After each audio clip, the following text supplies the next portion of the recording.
সম্মানিত উপস্থিতি, আজকে সূরা ইউসুফের তাফসির হবে ষষ্ঠ পর্বে। এর আগে একটি একটি করে 5টি পর্ব শেষ হয়েছে। আজকে সূরা ইউসুফের তাফসিরের 6 নম্বর পর্ব। সূরা ইউসুফের 21 এবং 22 দুইটি আয়াতের উপরে তাফসির হবে। আল্লাহ রাব্বুল ইজ্জত আমাদের সকলকে শুরু থেকে শেষ পর্যন্ত সবগুলো কথা ইখলাস ও বিনয়ের সাথে আমলের নিয়তে বলার এবং শোনার তৌফিক দান করেন, আমিন। আজকের তাফসিরের আলোচনার বিষয়বস্তু হলো হযরত ইউসুফ আলাইহিস সালাতু ওয়াস সালাম মিশরের বাজার থেকে রাজপ্রাসাদে গমন।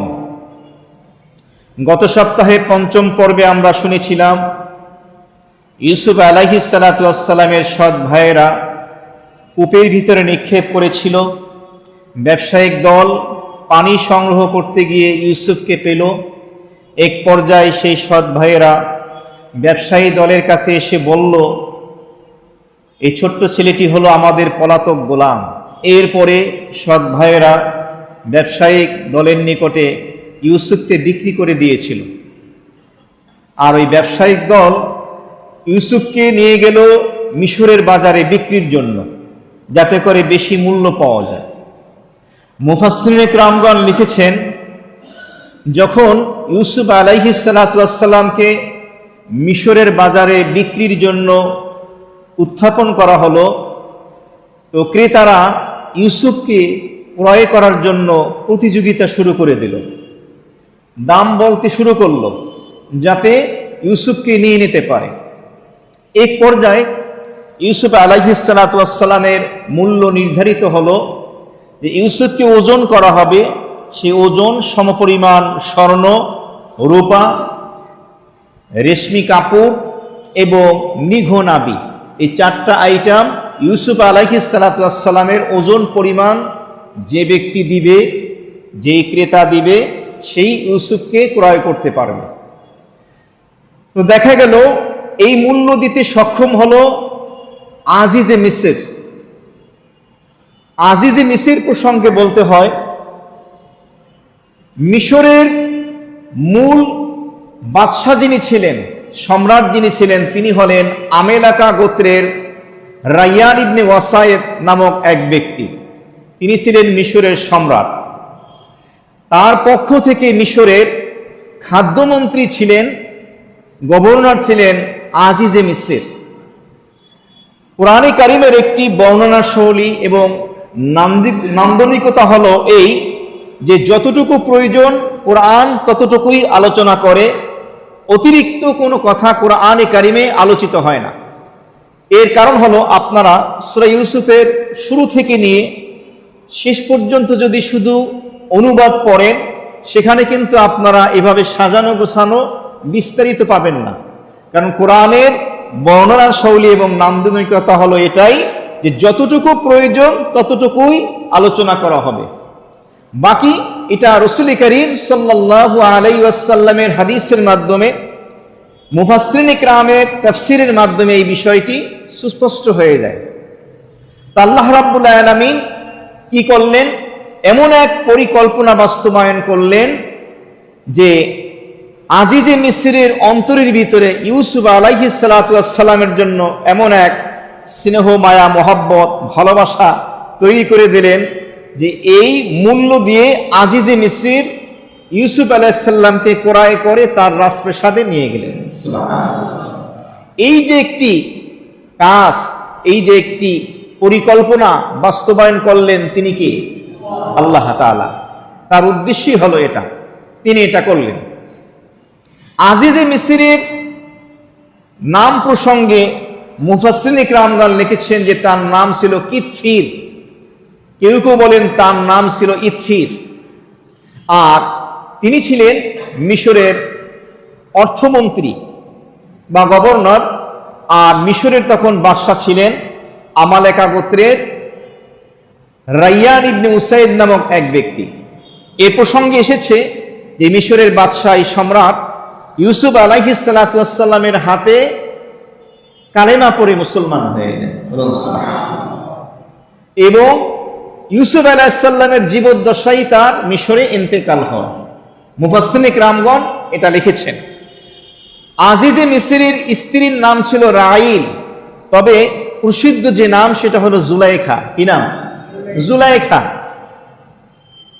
কেউ কেউ বলেন রাইল, তার মায়ের নাম ছিল রাআবিল। সূরা ইউসুফের 21 নম্বর আয়াতে কারিমার মধ্যে আল্লাহ তাআলা যে কথাটি বললেন, وَقَالَ الَّذِي اشْتَرَاهُ مِنْ مِصْرَ لِامْرَأَتِهِ أَكْرِمِي مَثْوَاهُ عَسَىٰ أَن يَنفَعَنَا أَوْ نَتَّخِذَهُ وَلَدًا وَكَذَلِكَ مَكَّنَّا لِيُوسُفَ فِي الْأَرْضِ وَلِنُعَلِّمَهُ مِنْ تَأْوِيلِ الْأَحَادِيثِ وَاللَّهُ غَالِبٌ عَلَى أَمْرِهِ وَلَكِنَّ أَكْثَرَ النَّاسِ لَا يَعْلَمُونَ وَقَالَ الَّذِي বললেন ওই ব্যক্তি, আল্লাযী যিনি, ইশতারাহু ক্রয় করেছেন, হু ইউসুফকে, যেই ব্যক্তি ইউসুফকে ক্রয় করেছেন, মিন মিসর মিশরের, অর্থাৎ মিশরের অর্থমন্ত্রী যিনি হলেন আজিজে মিসর, যার নাম কিথির বা ইথির। আজিজে মিসর এটাই বেশি মশহুর প্রসিদ্ধ। তো মিশরের আজিজে মিসর অর্থমন্ত্রী যিনি ইউসুফকে ক্রয় করলেন, ক্রয় করার পরে বাড়িতে নিয়ে গেলেন। লিমরাআতিহি তিনি তার স্ত্রীকে বললেন, তার স্ত্রীকে কেউ কেউ বলেন তার স্ত্রী হলো জুলাইখা, কেউ বলেন রাইল। জুলাইখা নামটা বেশি প্রসিদ্ধ। এখানে একটি শিক্ষণীয় বিষয় হলো সূরা ইউসুফের মধ্যে জুলাইখা নামটা উল্লেখ করা হয় নাই কোথাও। শুধু তাই না, কোরআনে কারীমের মধ্যে 114টি সূরার মধ্যে থেকে একটি সূরা যে একজন নারীর নামে আল্লাহ তাআলা নাজিল করেছেন, সেই সূরার নাম সূরা মারিয়াম। কোরআনে কারীমে শুধু মারিয়াম আলাইহিস সালাতু ওয়াস সালামের নাম আল্লাহ তাআলা উল্লেখ করেছেন, আর কোন নারীর নাম আল্লাহ উল্লেখ করেননি। প্রশ্ন আসে, কেন উল্লেখ করেননি? আর মারিয়াম নামে একটি সূরা নাজিল করলেন, আবার কোরআনের আয়াতের ভিতরে মারিয়ামের নাম উল্লেখ করলেন, কেন করলেন? তো প্রথম প্রশ্নের উত্তর হলো, কারো কারো মতে নারীদের নাম আল্লাহ তাআলা উল্লেখ না করার কারণ হলো নারী জাতিকে আল্লাহ তাআলা সম্মান দান করেছেন। কিভাবে? কারণ নারী আরবি শব্দ হলো ইমরাতুন, এর বহুবচন হলো নিসাউন, নিসওয়াতুন, দুইটা আসে, যাকে বলা হয় আওরাত। আওরাত মানে পর্দা, পর্দার ভিতরে থাকার জিনিস। কিতাবের ভিতরে এসে আদম আলাইহিস সালাতু ওয়াস সালামকে আল্লাহ তাআলা প্রথম মানব, প্রথম পয়গম্বর সৃষ্টি করে জান্নাতে রাখলেন। জান্নাতের নাজ ও নিয়ামতের মধ্যে নিঃসঙ্গতা এবং একাকিত্ব তিনি অনুভব করতে লাগলেন। কারণ রাজবাড়িতে, রাজ দরবারে যদি রানী না থাকে, ওই রাজবাড়ি শূন্য মনে হয়। বাদশার যদি বেগম না থাকে, ওই বাদশাহী শূন্য মনে হয়, শুষ্ক মনে হয়। আপনারা নিজেরাও অনুভব করেন, যারা বিয়ে করেছেন, স্ত্রী যদি শ্বশুর বাড়িতে, আপনার শ্বশুর বাড়িতে যায় বেড়াতে বা কোথাও যায় 2 দিনের জন্য, 1 সপ্তাহের জন্য, ঘরটা খালি খালি লাগে। আল্লাহ তাআলা বুঝতে পারলেন তিনি আলিমুল গায়ব, আলিমুম বিদাতিস সুদূর। আদম আলাইহিস সালাতু ওয়াস সালামের বাম পাজরের হাড্ডি দিয়ে, হাদিসে আসছে, আমাদের মা হাওয়া আলাইহিস সালাতু ওয়াস সালামকে সৃষ্টি করে কাপড় দিয়ে আবৃত করে তার পাশে রেখে দিলেন। বলুন সুবহানাল্লাহ। তাহলে একটা নারীর অস্তিত্ব সৃষ্টির সূচনা লগ্নে আল্লাহ তাআলা তাকে হিজাব, তাকে পর্দা দান করেছেন। সুবহানাল্লাহ বলবেন। আল্লাহ তাআলা কোন নারীর নাম কোরআনে কারীমের ভিতরে উল্লেখ করেননি মারিয়াম ছাড়া। কেন? কেমন জানি নামটাও নারীদের একটা পর্দার অন্তর্ভুক্ত। এটার একটা মেসেজ যে নামও আল্লাহ তাআলা নিচ্ছেন না। হে নারী জাতি, তোমাদেরকে আল্লাহ তাআলা কতটা সম্মান দিয়েছেন, অথচ তোমাদের নামে সূরা আছে, সূরাতুন নিসা। মহিলাদের নামে সূরা কিন্তু আছে, কিন্তু নারীর নাম উল্লেখ করেননি। এর কারণ নারীর নামটাও পর্দার হুকুম রাখে। তাহলে সেই নারী তার 3.5 হাত দেহ গায়রে মাহরাম পর পুরুষকে দেখাতে পারে? একটা মেসেজ বর্তমান অবস্থার প্রেক্ষাপটে নিয়ে নেন। যেই সমস্ত নারীরা নিজেরা বা নারীর অভিভাবক, স্বামী, ভাই, পিতা, যারা এদেরকে দিয়ে ফেসবুকে, ইউটিউবে, সোশ্যাল মিডিয়ায় ব্লগ বানান, কাপল ব্লগ বলে, আছে কি নাই? শুধু কাপল ব্লগের ভিডিও লাগবে না, যদি কোনো ছবিও রাইখা যান সোশ্যাল মিডিয়ার ভিতরে, ওই নারী যদি মারা যায় তাহলে গুনাহে জারিয়ার গুনাহ একটা একটা করে তার কবরের ভিতরে পৌঁছতে থাকবে আর আযাবের ব্যবস্থা হতে থাকবে। বলেন নাউযুবিল্লাহ। তাহলে আমাদের মা বোনদের ফটো তোলে ফেসবুকে, সোশ্যাল মিডিয়ায় দেওয়ার কোনো সুযোগ আছে? যত লোক যতবার দেখবে তত গুনাহ হবে। আর এগুলো যদি ডিলিট না করেন আপনি, এগুলো যদি অক্ষত থেকে যায়, মরার পরও গুনাহে জারিয়া, সদকায়ে জারিয়া যেমন নেকের সওয়াব যেমন পৌঁছে, গুনাহের সওয়াব মানে কি গুনাহের এই বালা মুসিবত পৌঁছতে থাকবে। সুতরাং আমার এই কথা শোনার পরে আমার মনে হয় না কোনো অভিভাবক তার কোনো কন্যা, স্ত্রী, মা বোনকে এই সুযোগ দিতে পারে।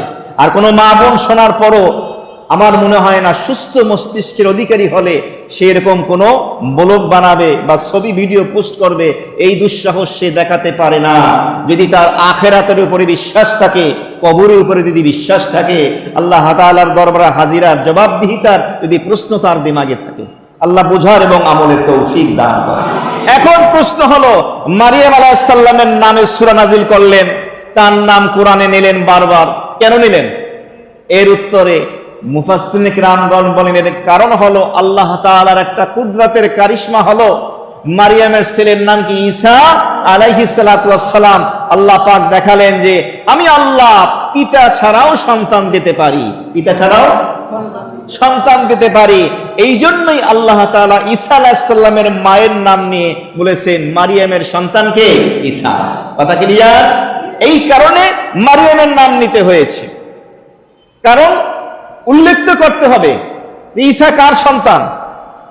খ্রিস্টান যারা আছে, ত্রিত্ববাদে বিশ্বাসী, তিন খোদায়, তারা তো বলে ঈসা কার সন্তান? আল্লাহর সন্তান। কার সন্তান? যদি আল্লাহ তাআলা কোরআনে না বলতেন যে মারিয়ামের ছেলে ঈসা, তাহলে তো তারা বলতো আল্লাহর সন্তান। কিন্তু আল্লাহ নিজেই বলছেন না, আমি আল্লাহ লাম ইয়ালিদ ওয়া লাম ইউলাদ, আমি কাউকে জন্ম দেই না, আমাকেও কেউ জন্ম দেয়নি। সুতরাং ঈসা হলো আমার এক বান্দি, এক গোলাম। মারিয়াম তার সন্তান হলো ঈসা। বলুন সুবহানাল্লাহ। এখান থেকে এই মেসেজটি আমরা পেলাম, হিজাবের পর্দার মেসেজ। তো আজিজি মিসর ইউসুফ আলাইহিস সালাতু ওয়াস সালামকে ক্রয় করলেন। ক্রয় করার পরে তিনি বললেন লিমরাআতিহি, তার স্ত্রী, আমরা জুলাইখাই বলি। কাকে বলছেন? জুলাইখাকে। একটা জারি গান আমাদের সমাজে এক সময় প্রচলিত ছিল, ছিল কি না? প্রেম করেছেন, নাউযুবিল্লাহি মিন যালিক। ইউসুফ আলাইহিস সালাম প্রেম করছেন, এই জারি গানগুলো এগুলো গায়। আপনার কিছু এরকমের সন্ন্যাসী প্রকৃতির মানুষ আছে, কিছু ফকির কিসিমের মানুষ আছে, গুনাহ হবে। আল্লাহ রাব্বুল আলামিন সূরা ইউসুফের 21 নম্বর আয়াতে কারিমায় বলে দিলেন, ওয়া ক্বালা আল্লাযী ইশতারাহুম মিন মিসর, মিশরের আজিজি মিসর, মিশরের অর্থমন্ত্রী অর্থাৎ খাদ্যমন্ত্রী যখন ক্রয় করলেন ইউসুফ আলাইহিস সালামকে, লিমরাআতিহি, তিনি তার স্ত্রী জুলাইখাকে বললেন আকরিমি মাসওয়াহু, ইউসুফের দেখাশোনা করো। আকরিমি, তাকে সম্মানজনক ব্যবস্থা করো। মাসওয়া, এই মাসওয়া শব্দের ব্যাখ্যায় মুফাসসিরিন কিরামগণ লেখছেন বাসস্থান, তবে এখানে উদ্দেশ্য হলো মর্যাদা, মর্তবা। মুফাসসিরিন কিরামগণ লিখছেন আজিজি মিসর তার স্ত্রী জুলাইখাকে এই কথা বলতে চাচ্ছিল যে শোনো, অন্যান্য গোলাম বান্দি, দাস দাসীকে যেভাবে তুমি রাখো, সুযোগ সুবিধা দাও, ইউসুফের ব্যাপারে এই সুযোগ সুবিধা তুমি দিও না। ইউসুফকে এর থেকে বেশি মর্যাদা দাও, সে অন্যান্য গোলাম দাস দাসীর মতো নয়। মুফাসসিরিন কিরামগণ লিখেছেন এই মাসওয়া শব্দের ব্যাখ্যা হলো তিনটা জিনিসের সমন্বয়, খাদ্য, বস্ত্র, বাসস্থান। আমাদের মৌলিক কয়টা প্রয়োজন? চারটা, খাদ্য, বস্ত্র, বাসস্থান, আরটা কি? শিক্ষা। তো এখানে তিনটা, খাদ্য, বাসস্থান এবং তার পোশাক, এর উত্তম ব্যবস্থা করো। আকরিমি মাসওয়াহু, আজিজি মিসর তার স্ত্রীকে বলল ইউসুফের সুন্দর বন্দোবস্ত করো, বাসস্থানের ব্যবস্থা করে দাও। অন্যান্য দাস দাসীর মতো নয়। কেন? একথাও বললেন, আসা আইয়াং ফাআনা আও নাত্তাখিযাহু ওয়ালাদা, হতে পারে আইয়াং ফাআনা, আমরা তার দ্বারা উপকৃত হব, ইউসুফের দ্বারা ভবিষ্যতে আমরা কি হব? উপকৃত হব। আও নাত্তাখিযাহু ওয়ালাদা, অথবা আমরা ইউসুফকে সন্তান হিসাবেও গ্রহণ করতে পারি। একথা তিনি কেন বললেন? একথা তিনি বললেন এই জন্য, ইউসুফকে দেখার পরেই তিনি বুঝতে পেরেছেন ইউসুফ অনেক বুদ্ধিমান, বিচক্ষণ।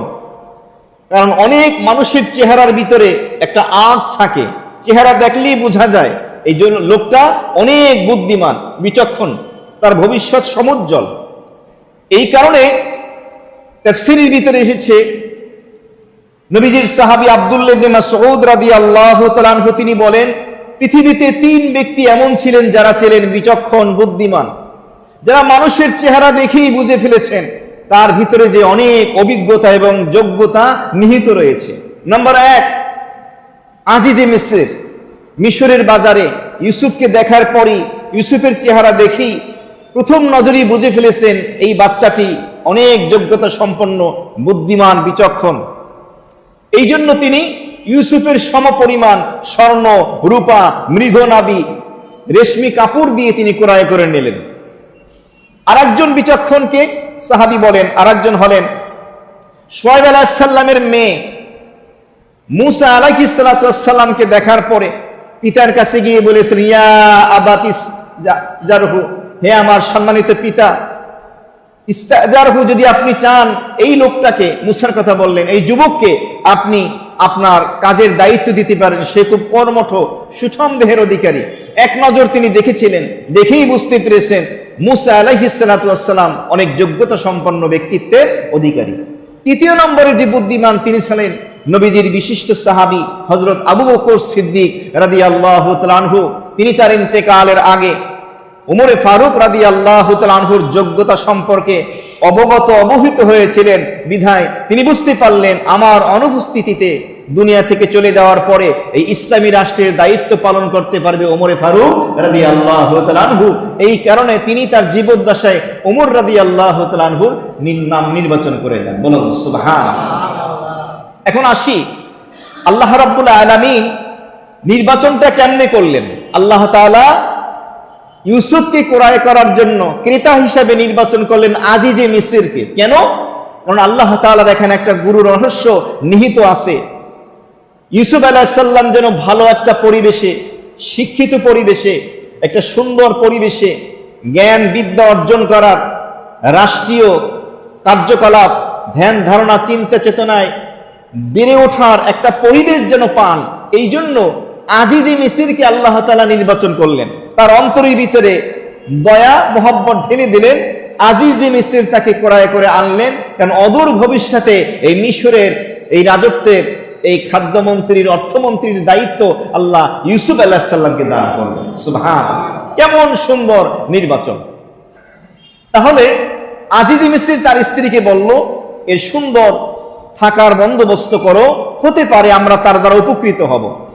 মুফাসসিরিনে কেরামগণ লিখেছেন, এর অর্থ হলো তিনি তার স্ত্রীকে বুঝাতে চাইলেন যে ইউসুফকে অনেক বুদ্ধিমান মনে হচ্ছে, ভবিষ্যতে যদি আমরা তাকে বিক্রি করে দেই, অনেক দামে বিক্রি করতে পারবো, তাহলে আমরা লাভবান হব, একটা লাভবান। অথবা তাকে আমরা বিক্রি করব না, কিন্তু আমাদের যে জায়গা জমিন ধন সম্পদ আছে এগুলো দেখাশোনার দায়িত্ব তাকে দিতে পারবো, সে খুব বিচক্ষণ, তাহলে আমরা উপকৃত হতে পারবো। আর দ্বিতীয় অংশে বললেন আও নাত্তাখিযাহু ওয়ালাদা, আমরা তাকে সন্তান হিসাবেও গ্রহণ করতে পারি। মুফাসসিরিনে কেরামগণ লিখেছেন, এর কারণ হলো আজিজে মিসর এবং তার স্ত্রী নিঃসন্তান ছিলেন, তাদের সন্তান ছিল না। কাজী সানাউল্লাহ পানিপতি রহমাতুল্লাহ আলাইহি তাফসিরে মাজহারির ভিতরে লিখেছেন, আজিজে মিসরের সন্তান হওয়ার যে ক্ষমতা এটা ছিল না, তিনি অক্ষম ছিলেন। সন্তান হয় না, চিকিৎসা বিজ্ঞান গবেষণা করে দেখেছে যেই বীর্যের মাধ্যমে, যে পানির ফোঁটার মাধ্যমে সন্তানের জন্ম হয়, যার ভিতরে শুক্রকীট থাকে, এটা নারীরও হতে পারে, পুরুষেরও হতে পারে। তো আজিজে মিসরের সেই যোগ্যতা ছিল না যে তার সন্তান হবে। যার কারণে তিনি বলেছিলেন আও নাত্তাখিযাহু ওয়ালাদা, হয়তো তাকে আমরা ইউসুফকে আমরা সন্তান হিসাবেও গ্রহণ করতে পারি। এই জন্য তিনি বলেছেন। এখানে একটা চমৎকার প্রশ্ন আসে, কুরআনে কারীমের মধ্যে মূসা আলাইহিস সালাতু ওয়াস সালামকে আল্লাহর হুকুমে তার মা সিন্ধুকের ভিতরে রেখে সমুদ্রে ভাসিয়ে দিয়েছিলেন। তখনকার জামানার সব থেকে বড় জালেম ছিল কে? ফেরাউন। ফেরাউনের স্ত্রী ছিল বিবি আসিয়া। বান্ধবীদের সাথে নদীর ঘাটে বান্ধবীরা সিন্ধুকটা নিয়ে আসলো। এরপরে দেখলো ফুটফুটে একটি বাচ্চা শিশু মূসা। তখন তিনি বলেছিলেন আমি এই শিশুকে সন্তান হিসেবে গ্রহণ করব। এখানে একটা প্রশ্ন, সেটা হলো মূসা আলাইহিস সালাতু ওয়াস সালামকে ফিরআউনের স্ত্রী আসিয়া গ্রহণ করার কারণে সেখানে তিনি ফিতনায় পড়েন নাই, সন্তান হিসেবে গ্রহণ করলেন। আর আজিজি মিসর তো ইউসুফকে ক্রয় করে তার রাজপ্রাসাদে নিয়ে গেলেন। নিয়ে যাওয়ার পরে জুলাইখা কেন ফিতনার ভিতরে আক্রান্ত হলো? ফিতনা তো জানেন নাকি, এই যে সামনে আসতেছে, ইউসুফকে এভাবে গুনাহে লিপ্ত করার জন্য। মূসা আলাইহিস সালামের ব্যাপারে বিবি আসিয়া ফিতনায় পড়েননি, কিন্তু জুলাইখা কেন পড়ল? এই প্রশ্নের উত্তর হলো মুফাসসিরিনে কেরামগণ বলেন সেখানে মূসাকে সন্তান হিসাবে গ্রহণ করব এ কথা বলেছিল আসিয়া। কে বলেছিল? আর সূরা ইউসুফের ভিতরে সন্তান হিসাবে গ্রহণ করব এ কথা জুলাইখা বলে নাই, জুলাইখার স্বামী আজিজে মিসর বলছে। কথা বুঝতে পারছেন? তাহলে দুইটা দুই রকম দৃষ্টিভঙ্গি, আলাদা দুই রকমের দৃষ্টিভঙ্গি। এই দৃষ্টিভঙ্গি কেমন? আমরা যখন বাসা বাড়িতে থাকি, আমাদের মা বোন থাকে, কন্যা থাকে, তাদের দিকে যখন আমাদের নজর যায়, দৃষ্টি দেই, খারাপ কোনো চিন্তা আসে? কিন্তু বাহিরে যাওয়ার পরে গায়রে মাহারামের দিকে তাকাইলে ওই একই নজর আসে? কেউ যদি বলেন আমার আসে, তাহলে আপনি মিথ্যা কথা বলতেছেন, অথবা আপনি শারীরিকভাবে সক্ষম না, নংপুংসক, হারবাল কিছু খাওয়ার প্রয়োজন আছে, সত্যকে তো আর ঢেকে রাখা যাবে না। তাহলে দৃষ্টিভঙ্গির কারণে এটা হয়েছে। মূসা আলাইহিস সালামকে গ্রহণ করেছেন ফিরআউনের স্ত্রী আসিয়া, সেখানে দৃষ্টিভঙ্গি ছিল আলাদা, আর জুলাইখার দৃষ্টিভঙ্গি হলো আলাদা। এখানে একটি বিষয় আমাদের লক্ষ্য রাখতে হবে যে সন্তান দেওয়ার মালিক কে? আল্লাহ।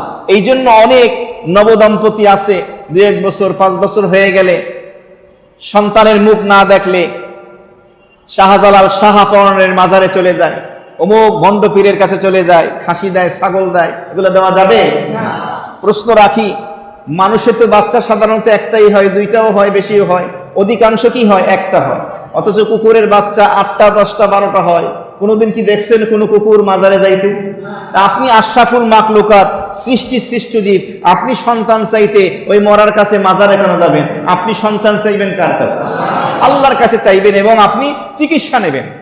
দৃষ্টিভঙ্গির ব্যাপারে আরেকটি ব্যাপার, সেটা হলো একবার এক ব্রাহ্মণ একজন আলেমে দ্বীনকে বলেছিল, আচ্ছা আমাদের বুঝে আসে না, আপনার মুসলমানরা বলেন এই ছাগল বকরি হলো হালাল আর কুকুর এটা হলো হারাম। বাহ্যিকভাবে দুইটাই তো প্রাণী, দুইটার চামড়াই তো কালো দেখা যায়, তাহলে একটাকে হালাল বলেন আর একটাকে হারাম কেন বলেন? তখন হুজুর তাকে দাঁত ভাঙা জবাব দিয়েছিলেন যে তোমার ঘরে তোমার স্ত্রী আছে, হ্যাঁ, মা আছে, হ্যাঁ, তা দুইজনই তো মহিলা, একজন তোমার জন্য হালাল আর একজন তোমার জন্য হারাম। রাম রাম বলতে বলতে দৌড়িস, মানে সব জিনিস এক হইলে হুকুম কি হয় না? এক হয় না, দৃষ্টিভঙ্গি চেঞ্জ হয়ে যায়, পরিবর্তন হয়ে যায়। তো এখানে ইউসুফ আলাইহিস সালাতু ওয়াস সালামকে এক বর্ণনা অনুযায়ী সমপরিমাণ স্বর্ণ রূপা মৃগনাবি রেশমি কাপড়, আর এক বর্ণনা অনুযায়ী স্বল্প মূল্যে। আর ওই স্বর্ণ রূপা যদি আপনি ধরেনও, ইউসুফ আলাইহিস সালাম একজন পয়গম্বর, একজন পয়গম্বরের দাম হতে পারে এগুলো? পশ্চিমকালও হতে পারে না, একটা পশমের ওজন পরিমাণও সম্ভব না। এক তো আশরাফুল মাখলুকাত মানুষ, দ্বিতীয়ত তিনি আজাদ স্বাধীন মানুষ, তাকে বিক্রি করা হচ্ছে। তৃতীয়ত তিনি হলেন একজন পয়গম্বর, জলিলুল কদর একজন নবী, যার নামে কোরআনে কারীমের একটি সূরা, সূরা ইউসুফ।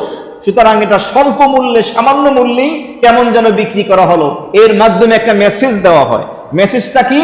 মেসেজ হলো আল্লাহ তাআলার কাছে বাহ্যিক সৌন্দর্যের 4 আনারও দাম নাই। নবী করিম সাল্লাল্লাহু আলাইহি ওয়াসাল্লাম হাদিস শরীফে বলেছেন, মেরাজ থেকে এসে আল্লাহ তাআলা সৌন্দর্যের অর্ধেক ইউসুফ নবীকে আল্লাহ দান করছেন। সুবহানাল্লাহ। এত সুন্দর মানুষ, এক বর্ণনা এসছে জান্নাতি বান্দার চেহারার সৌন্দর্য হবে ইউসুফ আলাইহিস সালামের মতো। সেই এত সুন্দর নবী বিক্রি হলেন সামান্য মূল্যে। এর মাধ্যমে বিশ্ববাসীকে আল্লাহ তাআলা মেসেজ দিলেন, ও দুনিয়ার মানুষ, বনি আদম, আমার বান্দা, আমার নবীর উম্মতেরা, শোনো, আমার কাছে বাহ্যিক সৌন্দর্যের 4 আনারও দাম নেই। আজকে মা বোনেরা 24 ঘন্টার বিশাল একটা সময় তারা ব্যয় করেন বাহ্যিক সৌন্দর্য চর্চার পেছনে।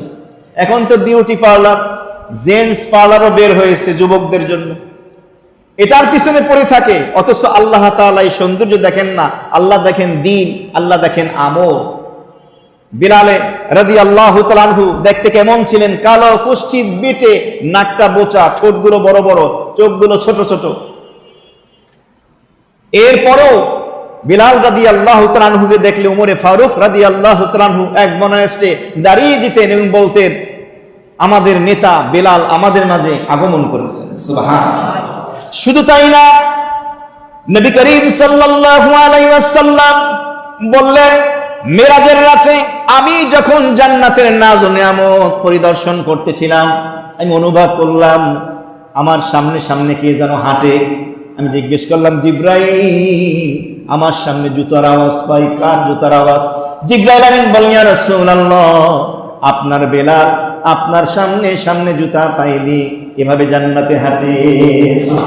তার মানে হলো বেলালের জুতার পায়ের আওয়াজ নবীজি মেরাজের রাতে জান্নাতে শুনেছেন। তাহলে বেলালের যে শ্রেষ্ঠত্ব, এই মর্যাদা আল্লাহ দান করলেন এই বাহ্যিক সৌন্দর্যের কারণে নাকি আভ্যন্তরীণ ভিতরের সৌন্দর্যের কারণে? সম্পদের কারণে নাকি আমলের কারণে? আমলের কারণে। তার তো সম্পদ কিচ্ছু ছিল না, খালি পরনে একটা পোশাক ছিল, শরীরে যে ডাকবে চাদরও ছিল না, শুধু লজ্জাস্থানটা নিবারণের একটা কাপড় ছিল, আর কিচ্ছু ছিল না। এই মেসেজ দুনিয়াবাসীর কাছে। যারা মা বোনদের জন্য সাজসজ্জা করা, এটা ইসলাম সমর্থন করে, প্রশংসনীয় করবেন, কিন্তু এটার পিছনেই আপনার ধ্যান, জ্ঞান, চিন্তা, চেতনা ব্যয় করা যাবে না। দিনের একটা বড় সময় ব্যয় করা যাবে না। তাহলে আপনি সালাত আদায় কখন করবেন? কোরআনের তেলাওয়াত কখন করবেন? জিকির, আজকার, তাসবিহ, তাহলিল কখন করবেন? দুরূদ, ইস্তিগফার কখন করবেন? দিল লাগাইয়া দোয়া কখন করবেন? সিরাত কখন পড়বেন? সন্তানকে মানুষ কখন করবেন? আবার এমনও না করা যে বিয়ের আগে বাবার যা আছে এই রূপচর্চার পিছনে সব ব্যয় করে দিলেন, বিয়ের পরে স্বামীরে জ্বালাতন করে রূপচর্চার জন্য। এভাবে অনেক মেয়ে আছে প্রতি সপ্তাহে, প্রতি মাসে পার্লারে তার যেতেই হবে ফেসিয়াল করার জন্য। এরকম কপাল পোড়া নারী আছে কি নাই? এই মহিলাই নারী যার কপালে জুটছে, ওর কপালে লাতা বাজা, বুঝাইলেও বোঝে না। এই ওয়াজ নিয়ে শোনাইবেন, ঠান্ডা হয়ে যাবে ইনশাআল্লাহ। যে কথা বলতেছিলাম, এ কথা বললেন আজিজে মিসর, তা ইউসুফকে দ্বারা আমরা উপকৃত হব অথবা সন্তান হিসাবে গ্রহণ করব। আল্লাহ রাব্বুল আলামিন বলেন, কাযালিকা মাক্কান্না লিইউসুফা ফিল আরদ, এমনি ভাবে আমি ইউসুফকে প্রতিষ্ঠিত করে দিলাম জমিনের মধ্যে। মুফাসসিরিন কিরামগণ বলেন, এর অর্থ হলো মিশরের জমিনের ভিতরে, কারো কারো মত হলো আজিজে মিসরের রাজপ্রাসাদের ভিতরে। আল্লাহ তাআলা বুঝিয়ে দিলেন, দেখো ইউসুফের সৎ ভাইয়েরা ষড়যন্ত্র করলো, শত্রুতা করলো, হত্যা করতে চাইলো, পারলো না, কূপে নিক্ষেপ করলো, মারতে পারলো না, বিক্রি করে দিল, আবার বিক্রি হলো। আমি যেভাবে ইউসুফকে হেফাজত করেছি, এভাবে আমি ইউসুফকে মিশরের জমিনে আমি আল্লাহ প্রতিষ্ঠিত করে দিলেন। সুবহানাল্লাহ। মুফাসসিরিন কিরামগণ বলেন, এর দ্বারা একটা সুসংবাদ পাওয়া যায়, ইশারা পাওয়া যায়।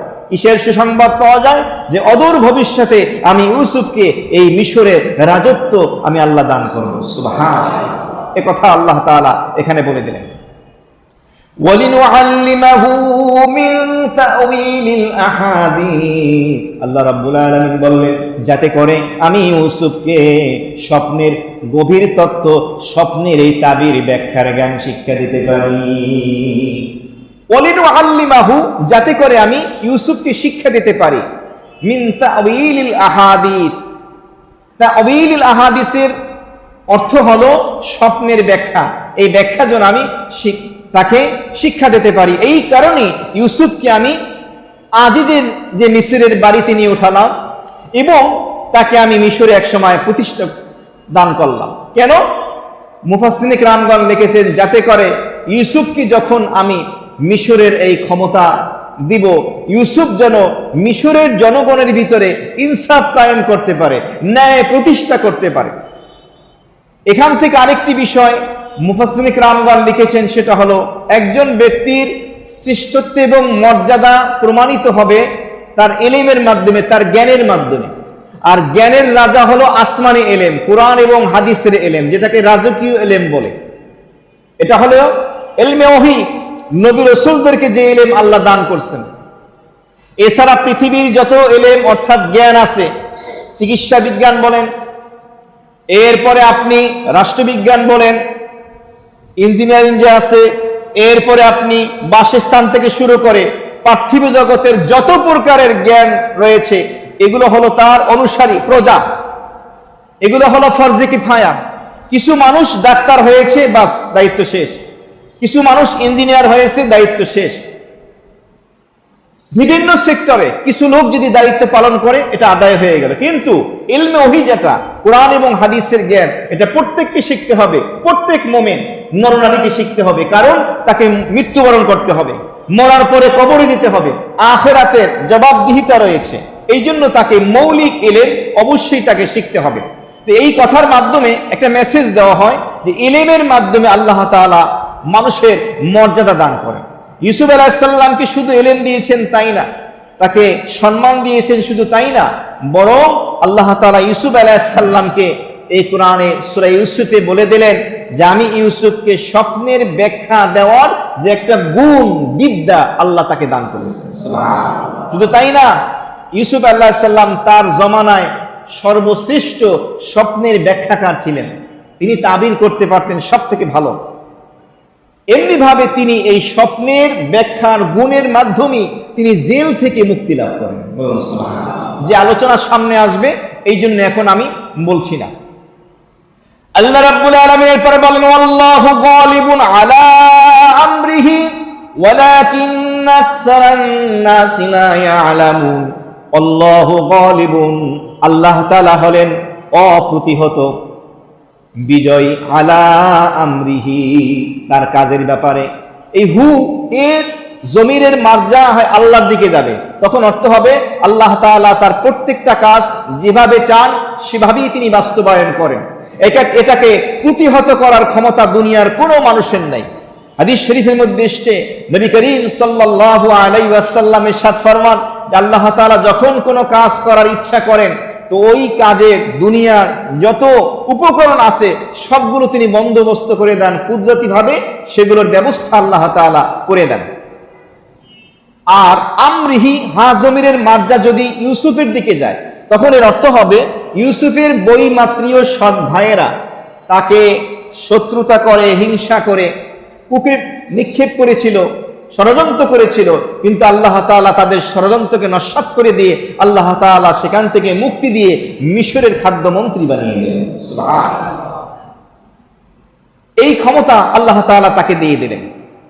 আল্লাহ তাআলা তার প্রত্যেকটি কাজের ব্যাপারে যে বিজয়ী, অপ্রতিহত, তিনি যা চান তাই করেন।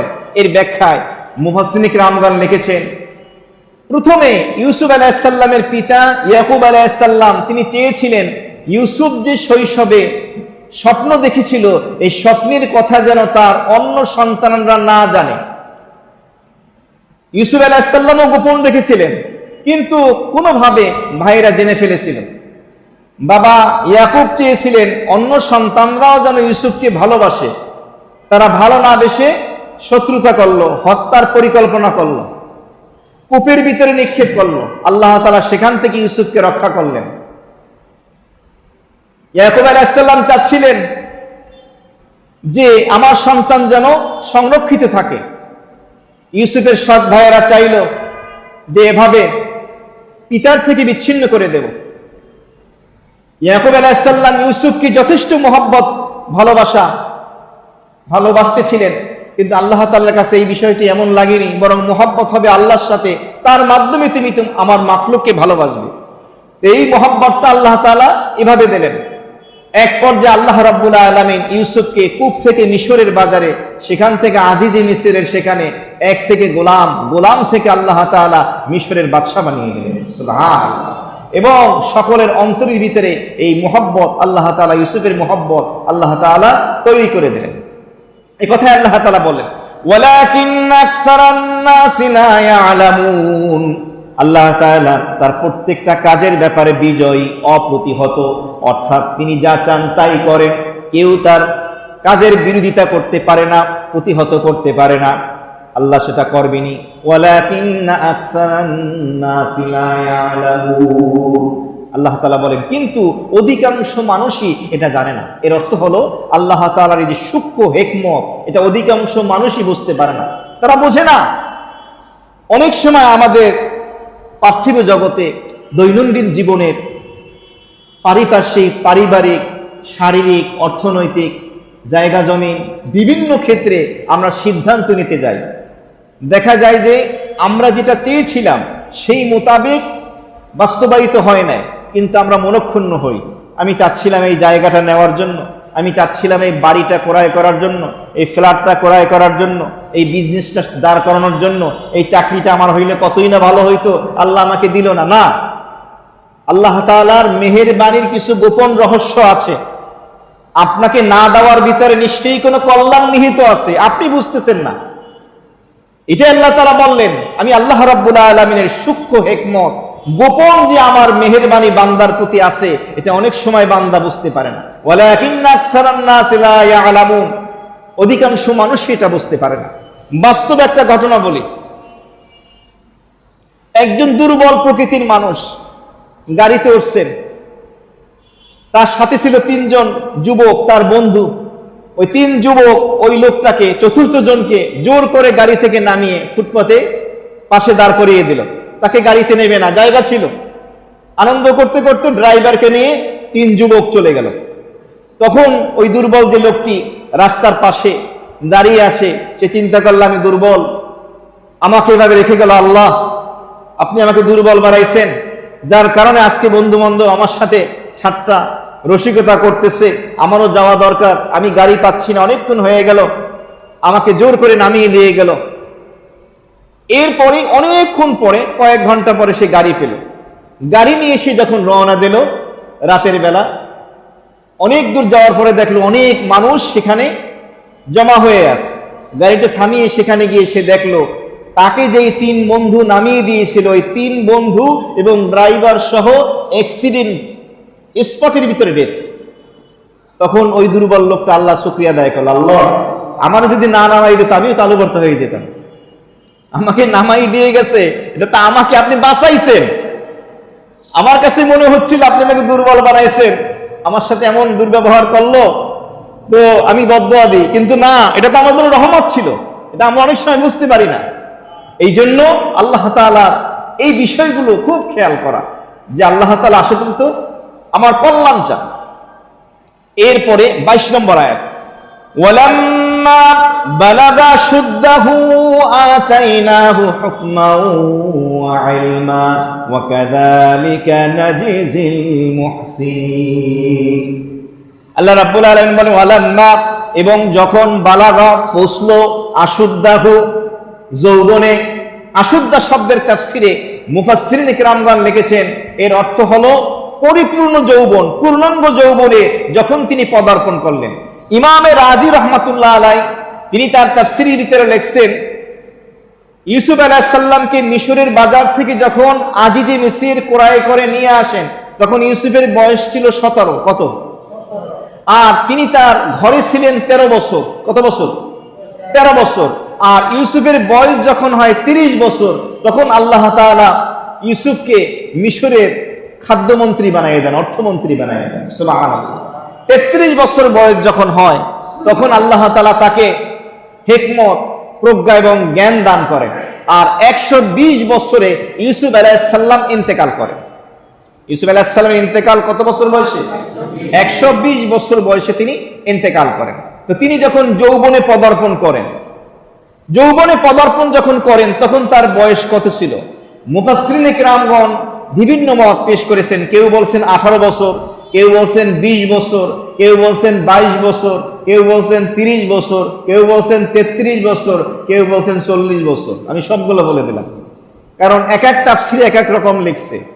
আসলে এই যে কথাগুলো বলতেছি, এটাতে এক তাফসিরের কথা না, এক এক তাফসির একটু একটু ধরছে, আমি সবগুলো নোট করছি, একত্রিত করছি। এই জন্য এখানে তাফসির যারা শুরু থেকে শেষ পর্যন্ত শুনবেন, খেয়াল করে শুনবেন, এত কথা আপনি পাবেন না। পাবেন যদি সেই হুজুর পরীক্ষার মতো একটু প্রিপারেশন নেয়, পরীক্ষা আসলে যেভাবে প্রিপারেশন নেয়, সময় নিয়ে যদি স্টাডি করেন। নেট থেকে নামাইতে হয়েছে, অনেক কথা তাফসিরও নাই, নেট থেকে নিতে হয়েছে, বড় বড় মুফাসসির যারা আছেন। আল্লাহ রাব্বুল আলামিন বলেন, "ওয়ালাম্মা বালাগা শুদ্দাহু", ইউসুফ যখন পরিপূর্ণ যৌবনে পদার্পণ করল, আতাইনাহু, আল্লাহ বলেন আমি তাকে দান করলাম হুকমা ও প্রজ্ঞা ও ইলমা এবং জ্ঞান।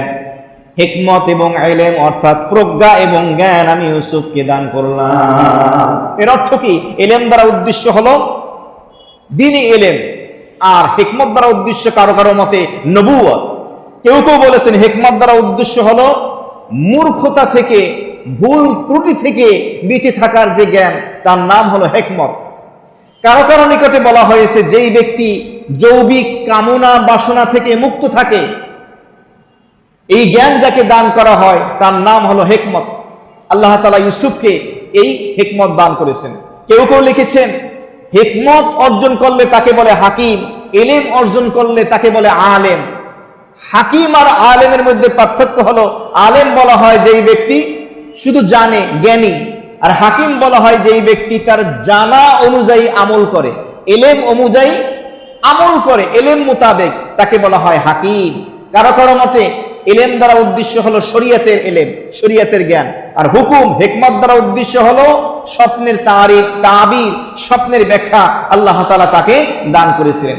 ওয়াকাযালিকা নাজিজিল মুহসিনিন, আল্লাহ রাব্বুল আলামিন বলে দিলেন এমনি ভাবে আমি আল্লাহ রাব্বুল আলামিন যারা মুহসিন আছে অর্থাৎ সৎকর্মশীল রয়েছেন তাদেরকে আমি প্রতিদান দিয়ে থাকি। সৎকর্মশীল মুহসিনিন এর ব্যাখ্যায় রাইসুল মুফাসসিরিন হযরত আব্দুল্লাহ ইবনে আব্বাস রাদিয়াল্লাহু তাআলা আনহুমা তিনি বলেন মুহসিনিন দ্বারা উদ্দেশ্য হলো মুমিনিন। কেউ কেউ বলেন মুহসিনিন দ্বারা উদ্দেশ্য হলো হেদায়েত প্রাপ্ত, যেই ব্যক্তি সঠিক পথে রয়েছেন। কারো কারো নিকটে মুহসিনিন দ্বারা উদ্দেশ্য হলো যেই ব্যক্তি বালা মুসিবত বিপদ আপদে ধৈর্য ধারণ করে। কারো কারো নিকটে মুহসিনিন দ্বারা উদ্দেশ্য হলো যেই ব্যক্তি ইহসানের মকামে পৌঁছে। ইহসান কাকে বলে এটা আমরা জানতে পারবো নবী করিম সাল্লাল্লাহু আলাইহি ওয়াসাল্লামের হাদিসের মাধ্যমে।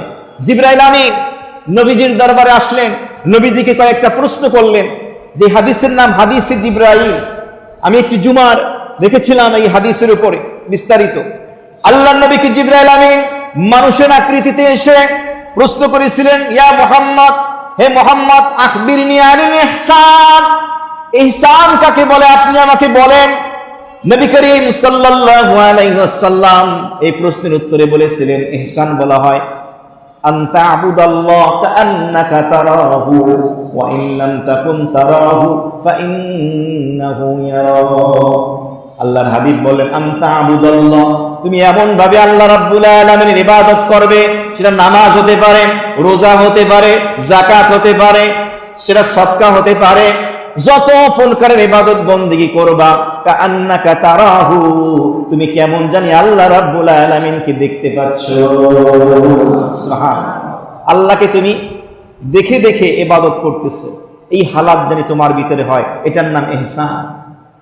ওয়া ইন লাম তাকুন তারাহু, আর তোমার দিলের হালাত যদি এত উঁচু পর্যায়ে না হয়, তোমার ঈমান আমলের মাকাম যদি এত উঁচু না হয়, অর্থাৎ তুমি যদি আল্লাহকে দেখে দেখে ইবাদত করলে যেভাবে করা দরকার করতে না পারো, ফাইন্নাহু ইয়ারাক, তাহলে তুমি আমলের সময় ইবাদতের সময় এই কল্পনা করবা আল্লাহ তাআলা আমাকে দেখতেছেন। সুবহানাল্লাহ, তাহলে ইহসানের প্রথম মাকাম হলো আল্লাহকে দেখে দেখে যদি আপনি আমল করেন কেমন হবে। জান্নাতে যাওয়ার পরে বান্দা যদি বলে আল্লাহ সারা জীবন পৃথিবীতে আপনাকে না দেখে কত সিজদা করছি, আজকে আপনাকে দেখে একটা সিজদা করতে চাই, এই সিজদাটা কেমন হবে বলেন? অনেক উঁচু মাপের হবে না? আচ্ছা দুনিয়ার দিক থেকে আমি দেখাই, আল্লাহ না করুক, কোনো ফাঁসির আসামি মৃত্যুদণ্ডপ্রাপ্ত আসামি। মৃত্যুর আগে বলা হলো তুমি কি চাও, সে যদি বলে আমি 2 রাকাত নামাজ পড়তে চাই, তাহলে এই 2 রাকাত নামাজ আপনি কি মনে করেন তার জীবনের শ্রেষ্ঠ নামাজ হবে না? দিল লাগায়া উজু করবে, দিল লাগায়া তেলাওয়াত করবে, রুকু সিজদা তাসবিহ তাহলিল, যেটাই আমার জীবনের শেষ নামাজ। এটা যদি দুনিয়ার হালাত হয়, তাহলে আল্লাহকে দেখে বান্দা যদি সিজদা করে কেমন হবে? নবীজি বলে দিলেন ইহসান বলা হয় তুমি কেমন জানি আল্লাহকে দেখে দেখে আমল করতেছো, ইবাদত করতেছো আল্লাহ। আর এমন হালাত না হলে ফাইন্নাহু ইয়ারাকা, তুমি মনে করবা যে আল্লাহ আমাকে অবশ্যই দেখতেছে। তাহলে আল্লাহ আমাকে দেখলে আমার আমল সুন্দর হবে না অসুন্দর হবে? আমার নামাজ সুন্দর হবে না অসুন্দর হবে? আমার রুকু আমার সিজদা কি মুরগির ঠোকরের মতো হবে? আফসোস লাগে, অনেক মসজিদ এমন আছে যেখানে নামাজ 3G 4G 5G স্টাইলে চলে। কিভাবে যে চলে, 3 বারও তাসবিহ পড়া যায় না। আমার তো মনে চায় আমি আরো বেশি করি, কিন্তু আপনারা তো অভিযোগ করে দেবেন, সবাই না, কেউ কেউ হুজুরের কাম কাজ তো কিছু নাই, এই 2 রাকাত 4 রাকাত নামাজে ঘন্টার পর ঘন্টা বসে থাকে। আমার তো মন চায় আমি আরো সময় লাগাই। আমি তাসবিহ কিন্তু অনেক পড়ি, বলবো না কত পড়ি, সময় নেই। বিশেষ করে ফজর এবং জুমায় বেশি পড়ি, আর বাকি ওয়াক্তের ভিতরে আমি একটু কম পড়ি আর কি। দিল লাগায়া সে নামাজ পড়বে, তাহলে ওই ব্যক্তির নামাজ 5G স্টাইলে হবে না, কোনো জিতে যাবে না, সে আল্লাহর জন্য সিজদা করবে। আল্লাহ আমাদের তৌফিক দান করুন। এই কথা আল্লাহ বললেন ওয়া কাযালিকা নাজজিল মুহসিনিন। এখান থেকে একটা প্রমাণ পাওয়া যায়। প্রমাণটা কি? প্রমাণটা হলো এই, আল্লাহ যদি কিছু করতে চান, পৃথিবীর কোনো ক্ষমতা কোনো শক্তি সেটাকে প্রতিহত করতে পারে না। দুনিয়ার সকল মানুষ মিলে একটা বিষয় বাস্তবায়ন করতে চায়, আল্লাহ চান এর বিপরীত সেটাই হবে। সুতরাং এটা দিয়ে তুমি আল্লাহর কোনো কাজকে তুমি পরাস্ত প্রতিহত করতে পারবে না। সূরা ইউসুফের ভিতরে ইউসুফ আলাইহিস সালামের জীবনীকে আলোচনা করে আল্লাহ তাআলা সেই মেসেজটাই দিলেন। সৎ ভাইয়েরা, বৈমিত্র ভাইয়েরা ষড়যন্ত্র শত্রুতা করে, হিংসা করে হত্যা করতে চাইলো, পারলো না। কূপে নিক্ষেপ করলো, পারলো না মারতে, বিক্রি করে দিল দাস বানিয়ে। কিন্তু আল্লাহ তাআলা তাদের সকল ষড়যন্ত্রকে দূর করে দিলেন। ভাইয়েরা চেয়েছে হত্যা করতে, গোলাম বানিয়ে শেষ পর্যন্ত বিক্রি করে দিল। ব্যবসায়িক দলরা চাইছে বেশি মূল্যে বিক্রি করে লাভবান হব, আর আমার আল্লাহ রাব্বুল আলামিন চাইলেন আমি ইউসুফকে মিশরের ক্ষমতা দান করব। এখান থেকে একটি মেসেজ মুফাসসিরিন ইকরামগণ বলেন, মনে রাখতে হবে এর একটা মূলনীতি, কোরআনে কারীমের একটা মূলনীতি এখান থেকে ঘোষণা করে দেওয়া হলো কিয়ামত পর্যন্ত। সেটা কি? শুধু কিসসা কাহিনী গল্প আলোচনা করা শোনা পর্যন্তই সীমাবদ্ধ থাকলে চলবে না, এখান থেকে সবক শিক্ষা নিতে হবে। সেই শিক্ষাটা হলো ইউসুফ আলাইহিস সালাম জীবনের শুরু থেকে শেষ পর্যন্ত সবর আর ধৈর্যের পরিচয় দিয়েছেন। আল্লাহ রাব্বুল আলামিনের মানসার বিপরীত কোনো আমল করেননি। রব্বুল আলামিন যেভাবে কদম রাখতে বলেছেন, কাজ করতে বলেছেন, সেভাবে আমল করেছেন। এমনি ভাবে জুলাইখার ষড়যন্ত্র থেকে, কুপ্রস্তাব থেকে নিজেকে তিনি বাঁচিয়েছেন। সুন্দর চরিত্রের আখলাকের পরিচয় দিয়েছেন, তার অন্তরটাকে, চরিত্রটাকে তিনি সুন্দর রেখেছেন। আমি মনে করি যদি মানুষের জন্য কোনো জিনিস নিয়ে গৌরব ফখর করা যেত, তাহলে সেটা তার চরিত্র, সেটা তার আখলাক। আজকে মানুষের চরিত্র আছে, চরিত্র সে তার আখলাক। এমনি ভাবে তার ব্যবহার এত সুন্দর ছিল, এর মাধ্যমে আল্লাহ তাআলা মেসেজ দিলেন ইউসুফ যেমনি ভাবে সহনশীলতা ধৈর্যের পরিচয় দিয়েছে, তার চরিত্রকে পুত পবিত্র রেখেছে। বিয়ের আগে অবৈধ প্রেম ভালোবাসা ইশকি মাজাজিতে আক্রান্ত হয় নাই, বিয়ের পরও পরকীয়া আক্রান্ত হয় নাই। তার আখলাক চরিত্রকে সুন্দর রেখেছেন, মানুষের সাথে সুন্দর ব্যবহার করেছেন, নরম কোমল ভাষায় তিনি মানুষের সাথে পেশ এসেছেন। এমনি ভাবে এত সুন্দর চরিত্রের অধিকারী ছিলেন হওয়ার কারণে আমি ইউসুফকে অন্ধকার কূপ থেকে রাজপ্রাসাদে, দাসত্ব থেকে রাজত্ব দান করেছি। কিয়ামত পর্যন্ত আমার নবীর কোন উম্মত যদি ইউসুফ নবীর মতো এই ভালো ভালো গুণগুলো অর্জন করতে পারে, আমিও দুনিয়াতে এবং আখিরাতে তাকে সম্মান দান করব। এই মেসেজ শুধু তাই না, আল্লাহ রাব্বুল আলামিন কোরআনে কারীমে অন্যত্র বলে দিলেন ইন্নাল্লাহা লা ইউযিউ আজরাল মুহসিনিন।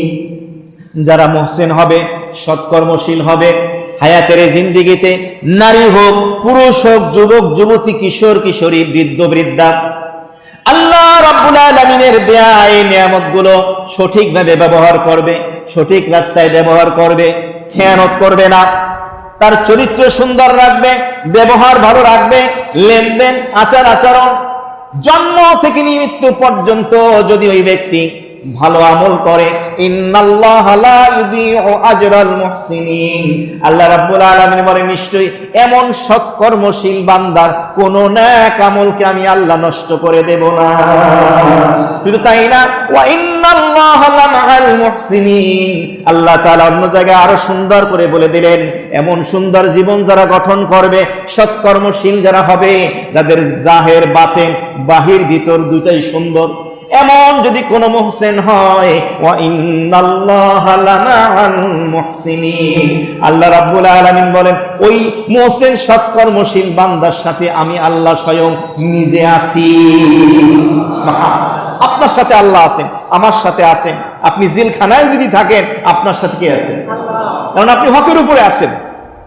না বললেই নয়, বাংলা এশিয়া মহাদেশের তাফসীর সম্রাট, কিংবদন্তি আলেমে দ্বীন আল্লামা দেলাওয়ার হোসেন সাঈদী, আল্লাহ তাআলা তার কবরটাকে জান্নাতের বাগান বানিয়েছেন।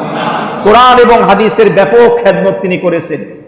শৈশবে তার আলোচনা শুনে, ওয়াজ শুনে আমরা অনুপ্রাণিত হয়েছি। বাংলাদেশের আমি বলি 70 থেকে 80% আলোচক, বক্তা তাকে ফলো করে, তার ওয়াজকে, তার ঢংকে ফলো করে, তার উপস্থাপনাকে ফলো করে। আল্লাহ তাআলা তাকে এমন এক কণ্ঠ দিয়েছিলেন, তার সম্মান যদি তুমি চাও মানুষের অন্তর থেকে কেড়ে নেবা, পারবা? কোনোদিন পারবা না। সম্মান এই লাঠির জোরে হয় না, ক্ষমতা দিয়ে হয় না। সম্মান এটা আল্লাহ তা মানুষের অন্তরে দান করে। সুতরাং ইজ্জত এবং সম্মান দেন কি? তুমি মরো, যারা বিরোধিতা করছো, শত্রুতা করছো, তুমি মরার পরে দেখি তোমার জন্য কয়জন চোখের পানি ফেলে, কয়জন দোয়া করে, কবর জিয়ারত করে, নফল রোজা রাখে, কয়জন খুঁজে পাবা না। কিন্তু বেচারার জন্য দেশে না শুধু বিদেশেও লক্ষ লক্ষ মানুষ তার জন্য দিল ভরে দোয়া করতেছে।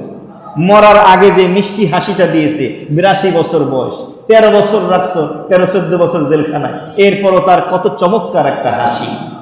আপনাদের শুনতে খারাপ লাগতেছে? খারাপ লাগার কিছু নেই। হক বলতে হবে, শুনতে হবে। এখানে কাউকে ভয় পাওয়া যাবে না। আমি তো ভয় পাই না আসলে, একদম লিল্লাহি আদবিল। আমি যখন কথা বলি আমার ভিতরে কোনো ভয়ই কাজ করে না। কে কোন দলের নেতা খাতা আমি গোনাই ধরি না, আর পুলিশও আমার কাছে কিছু মনে হয় না। একদম আল্লাহর কসম দিয়ে বলতে আমার কাছে কিছুই মনে হয় না। আমি যা কথা বলি স্টেট কার, কারণ আমি কোনো রাজনীতি করি না। বাকি হক আমি বলে আসছি, বলতে থাকবো। আল্লাহ তাআলা আমাদের সকলকে মওত পর্যন্ত হকের পক্ষে প্রতিষ্ঠিত থাকার তৌফিক। অনেকেই দোয়া চেয়েছেন, অনেকেই অসুস্থ দোয়া চেয়েছেন, পরীক্ষার জন্য দোয়া চেয়েছেন। সিয়াম নামে একটি ছিল, ভাগ্যের জন্য দোয়ার আবেদন করেছেন। জনাব জিয়াউদ্দিন সাহেব ওনার মরহুম বাবা মা, বড় ভাইয়ের জন্য দোয়া চেয়েছেন। আমরা সংক্ষেপে একটু দোয়া করি। আগামী শনিবার, শেষ শনিবার যেহেতু ইসলাহি মজলিস হবে ইনশাল্লাহ বাদেশা, আর আগামী শুক্রবার ওই দোয়া দুইটি আপনাদের কাছ থেকে শোনা হবে। এই যে নিচে কম্পিউটারের দোকান আছে, আসাদ ভাইয়ের যে দোকানটা আছে মেহেরবানির সাথে যে কম্পিউটারের দোকান, ওখানে গেলেই আপনাদের সেই দোয়াটা দিয়ে দেবে, কাগজে লেখা আছে, বললেই আমার কথা বললেই হবে। এবং আগামী শুক্রবার বাদেশা আপনাদের দোয়া শুনে ইনশাল্লাহ আপনাদেরকে পুরস্কৃত করা হবে। আলহামদুলিল্লাহ রাব্বিল আলামিন।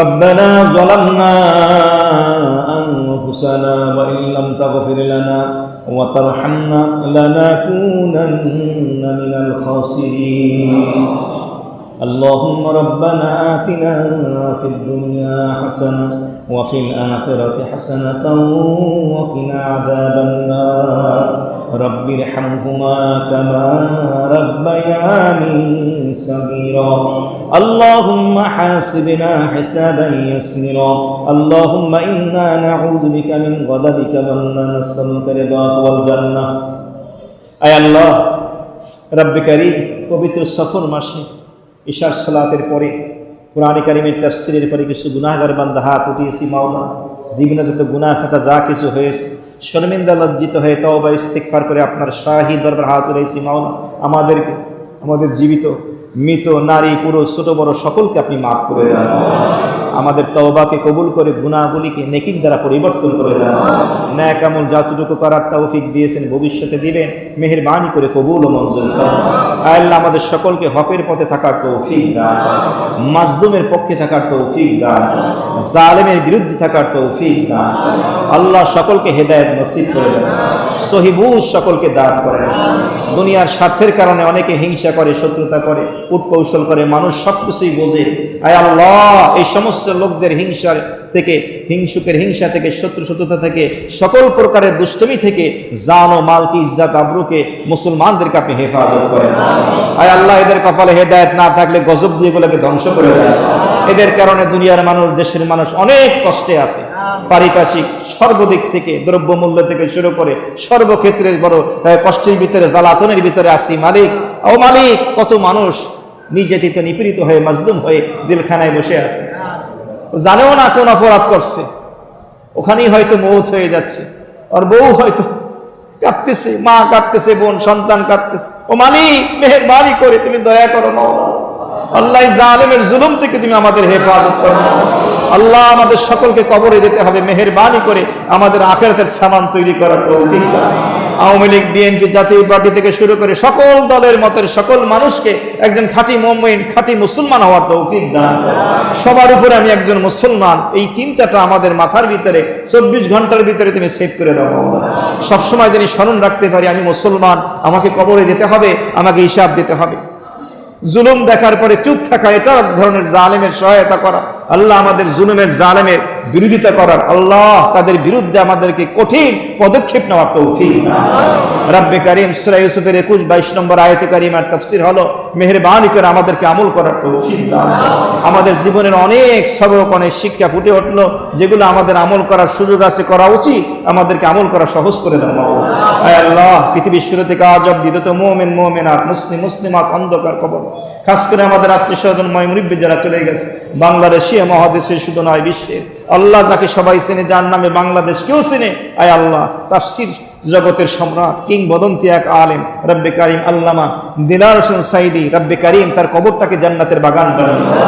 আল্লাহ, যারা দ্বীনের জন্য, ইসলামের জন্য যে সমস্ত লোক আল্লাহ শাহাদত বরণ করেছে, তাদের সকলকে শাহাদতের মর্যাদা দান করেন। রব্বে কারীম জীবিত মৃত সকলের সাথে আমাদের মুহাব্বতের সম্পর্ক গাঢ় করে দেন। আল্লাহ, এরা বুঝতেছে না বোঝার কারণে মৃত্যুর পরেও মৃত ব্যক্তির সাথে হিংসা রাখতেছে। একটা মানুষ মরার পর আর কিছুই থাকে না। আপনার হাবিব বলেছেন, তার সাথে শত্রুতা করে কি লাভ, তাকে গালি দিয়ে কি লাভ, সে যা করেছে তার তো চাকরিই গেছে। আল্লাহ, যদি অন্যায় করে থাকে মাফ করে দেন, ভালো কিছু করে থাকলে তার উত্তম জাযা আপনি দান করেন। আমরা মানুষ, ভুল ত্রুটির ঊর্ধ্বে নয়, আমাদের জীবনে ভুল থাকাটাই স্বাভাবিক। আল্লাহ, ভুলগুলো ক্ষমা করে দেন, ভালো কাজগুলো কবুল ও মঞ্জুর করুন।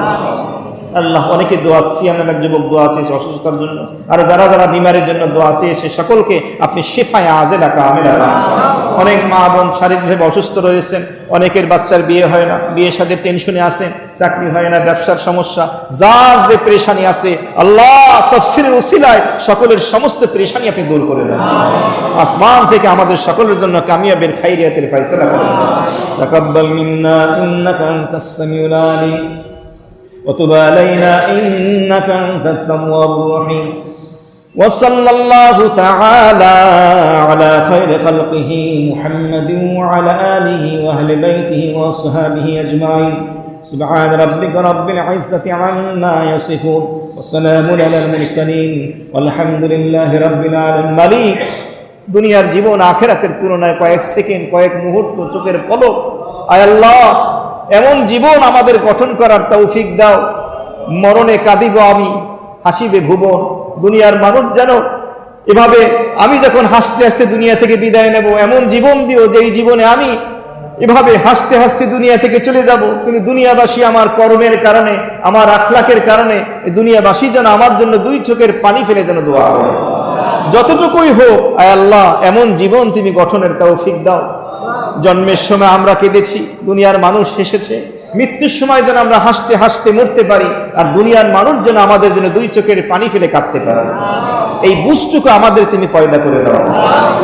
আমাদের মৃত্যুর পরে একবারের জন্য হলেও যেন আমাদের নামটা নিয়ে মানুষ যেন দুই চোখের পানি ফেলে আমাদের জন্য ফাতিহা পড়ে যেন দোয়া করে, এমন একটা সুন্দর জীবন গঠন করার তৌফিক দাও। আয় আল্লাহ, যখন বিদায় দেবা মেহেরবানি করে আমাদের সকলের জবানে তুমি মধুর কালেমাখানা জারি করে দেও। ওয়াজআল আখিরা কালিমাতিনা ইনদাল মাউত লা ইলাহা ইল্লাল্লাহ।